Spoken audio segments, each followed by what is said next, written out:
দেখুন, মানুষের হঠাৎ ইন্টারেস্ট হয়েছে, তো আমি কী করব? সব জায়গাতে প্রচুর মানুষ আসছে এবং আমাদের একটু লেট ফেট হচ্ছে বলে আর একটু কম জম হচ্ছে, লোক চলে যাচ্ছে। বিশেষ করে মহিলা দিদিরা, ইয়াং ছেলেরা সবাই একটা মানে উৎসাহ পেয়ে গেছে। যেখানে আমরা যাচ্ছি প্রচুর মানুষ আসছে। ইভেন আমি তো বলেছি রাত 12টা 1টায় গেলেও লোক বসে থাকছে। একটু পরে আবার যাবো আমি এক জায়গায়, সেখানে এখনও লোক বসা আছে, ফোন করছে, ফোন করলেও কোনো তো উপায় নেই। তো মানুষের একটা মানে পরিবর্তন করার বা যারা ছিলেন তাদের প্রতি হয়তো অনীহা, বা যারা অন্যান্যভাবে ভোট চাইতে যাচ্ছেন তাদের প্রতি মানুষের আস্থা বিশ্বাস নাই, এটাই কারণ হতে পারে মনে হয়। এবারে লোক সমাগম ভালো, সবাই খুব ভালোভাবে কথা বলছেন এবং আমরা দেখতে পাচ্ছি ব্যাপক সমর্থন আমরা কিন্তু সব জায়গাতে পাচ্ছি। এবং আমার শহর নিয়ে একটু চিন্তা ছিল, 11 নম্বর ওয়ার্ডের আজকের এই সভার পর আমার বিশ্বাস শহরেও আমরা ব্যাপক লিড পাব। হ্যাঁ, শহরের অবশ্যই শহরের যে ইয়াং ছেলেগুলো আছে, আজকে যদি সাব ডিভিশনটা হতো, সাব ডিভিশন হসপিটালটা হতো, তাহলে ওরা চাকরি পেত। একটা সাব ডিভিশনের হসপিটালে মিনিমাম 100 থেকে 200টা 200-300 ছেলের চাকরি হয়। ওটা কি বাইরে থেকে নিশ্চয়ই আনতে আমরা দিতাম না, জানলা শহরের লোকে চাকরি পেত।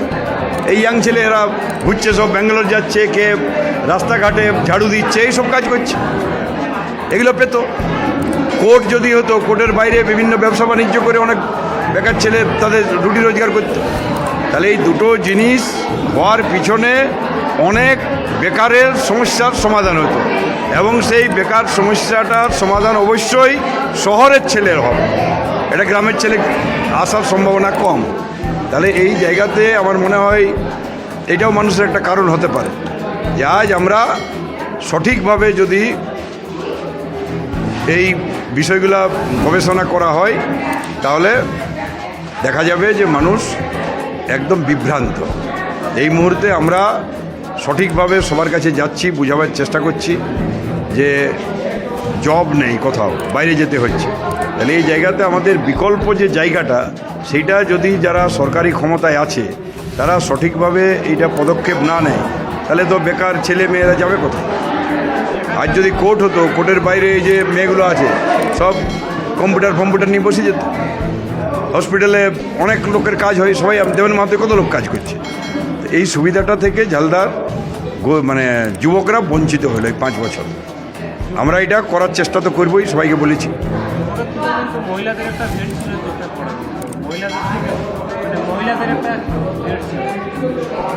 মহিলাদের ভিড়ের ওইটাই তো মূল কারণ, যে আজ শিক্ষা ব্যবস্থা ভেঙে গেছে।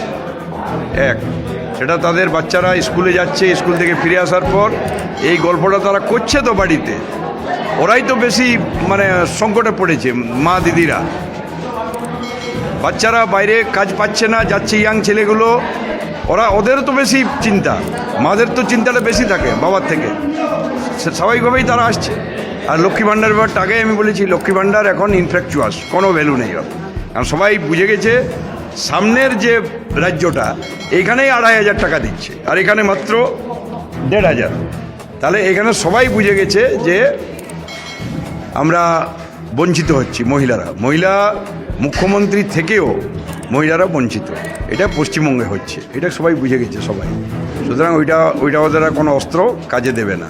কাজ করতে হবে, মানুষের কাছে দাঁড়াতে হবে, বিশ্বাস অর্জন করতে হবে। আজকে এই 5 বছরে যে কোনো কারণেই হোক, যাকে নির্বাচিত করেছিলেন তার কাছে মানুষ অস্তিত্বহীন হয়ে গেছে, মানুষের বিশ্বাস তাদের প্রতি নেই। সেই জন্যই মহিলারা প্রচুর আসছে, প্রচুর মহিলারা আসছে।